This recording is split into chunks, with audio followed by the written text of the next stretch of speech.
Mais d'abord, Lucas, la mobilisation des agriculteurs se poursuivait aujourd'hui. Excédés par la réglementation européenne qu'ils jugent trop contraignante pour leur permettre de rester compétitifs en Union européenne, mais aussi une rémunération trop faible, les agriculteurs ont mené des actions dans toute la France et notamment à Tours. Aujourd'hui, des tracteurs étaient notamment stationnés devant la gare Tourangelle très tôt.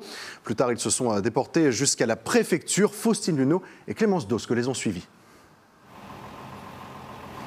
Ils étaient mobilisés dès 7h30 ce matin. Une dizaine de tracteurs ont investi le parvis de la gare de Tours, amenés par une vingtaine d'éleveurs et céréaliers. Ils ont distribué des tracts aux passants, une action organisée par la coordination rurale d'Indre-et-Loire pour dénoncer la réglementation européenne en matière d'agriculture et leur trop faible rémunération. En France, un poulet sur deux qui est consommé est un poulet qui vient de l'étranger, donc qui ne respecte aucune, qui n'a pas du tout les mêmes règles, ni la même qualité, mais du coup, il est plus compétitif en prix. Donc c'est surtout ça qu'on dénonce. On dénonce aussi l'effet néfaste des primes PAC.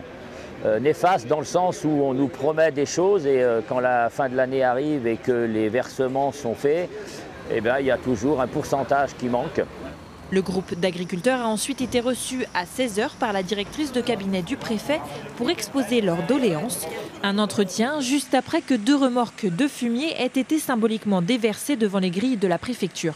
C'est peut-être un petit peu dommage de salir, mais il y a comme ça qu'on peut se faire entendre.